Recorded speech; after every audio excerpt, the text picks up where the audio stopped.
ఈరోజు ఒక మంచి ట్రాజడీ స్టోరీ చెప్తా. అదేంటంటే లంచం తీసుకోవడం తప్పని చెప్పి పబ్లిక్ అంటది, లంచం ఇవ్వడం తప్పని చెప్పేసి మన సిస్టమ్ చెప్తుంది అనమాట. ఐ మీన్ మన గవర్నమెంట్ కావచ్చు, లేకపోతే మన చట్టాలు కానీ చెప్తాయి అనమాట.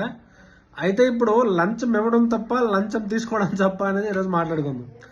నాకు జరిగిన ఒక రియల్ టైం ఇన్సిడెంట్ ఈరోజు నేను మీకు చెప్తా. ఇప్పుడు నాకు ఒక డేట్ ఆఫ్ బర్త్ సర్టిఫికేట్ కావాలి. నాది మాస్టర్స్ అయిపోయింది. మాస్టర్స్ అయిపోయిన తర్వాత నేను పాస్పోర్ట్ అప్లై చేయడానికి నాకు డేట్ ఆఫ్ బర్త్ సర్టిఫికేట్ కావాలి. నాకు డేట్ ఆఫ్ బర్త్ సర్టిఫికేట్ కావాలనేటప్పుడు నాకు ఏదైతే 10th క్లాస్ మార్క్ షీట్లో డేట్ ఆఫ్ బర్త్ ఉంటుందో అది మారదు. అలాంటప్పుడు డేట్ ఆఫ్ బర్త్ సర్టిఫికేట్ కోసం నేను మళ్ళీ వెళ్తే వాడు ఏం చేశాడని అంటే ఒక పెద్ద లిస్ట్ ఇచ్చి ఆ అప్లికేషన్ అన్ని డీటెయిల్స్ యాడ్ చేసిన తర్వాత చివరికి ఏంటంటే అప్లికేషన్లో కొన్ని కాంప్లెక్స్ కాలమ్స్ ఉన్నాయి.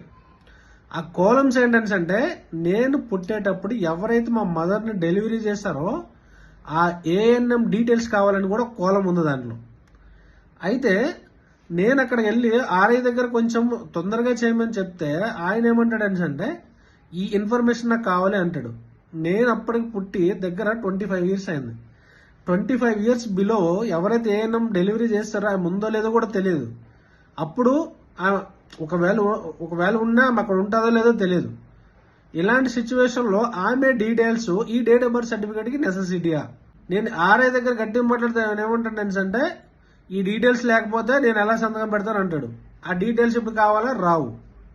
ఇప్పుడేంటి వాడు ఏమంటాడు, ఇండైరెక్ట్గా లంచ్ అడగకుండా ఇలా లూప్ హోల్స్ పట్టుకుంటారు గవర్నమెంట్ ఎంప్లాయీస్. ఇప్పుడేంటి చచ్చినట్టు అది కాంప్రమైజ్ చేయాలని అంటే లంచం ఇవ్వాల్సిందే. లంచం ఇవ్వకపోతే ఏంటి అటు సంతకం పెట్టడు. అటు సంతకం పెట్టకపోతే మనకి సర్టిఫికేట్ రాదు. ఒక డేట్ ఆఫ్ బర్త్ సర్టిఫికేట్ తయారు చేయాలని అంటే ఇచ్చే ఫామ్లోనే ఇటువంటి లూప్ హోల్స్ అనేవి ఉంటున్నాయి. ఈ లూప్ హోల్స్ పట్టుకొని గవర్నమెంట్లో ఎవరైతే సిగ్నేచర్ అథారిటీ ఉన్న పర్సన్స్ ఉన్నారో వాళ్ళు దీన్ని లంచంకు వాడుకుంటున్నారు.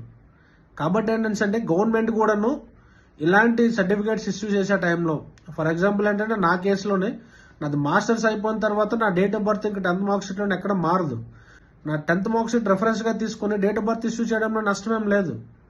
కాకపోతే ఇప్పుడు ఇలాంటి ప్రాసెస్లు తీసుకురావడం వల్ల ఏమవుతుందని అంటే గవర్నమెంటే డైరెక్ట్గా పబ్లిక్ సర్వెంట్స్ ఎలా లంచం తీసుకోవాలనే విషయాన్ని కూడా చెప్పినట్టు అవుతుంది అనమాట. కాబట్టి ఏంటంటే గవర్నమెంట్ అనమాట ఇలాంటి విషయాల మీద కొంచెం యాక్షన్ తీసుకుంటే బాగుంటుందని నా ఒపీనియన్.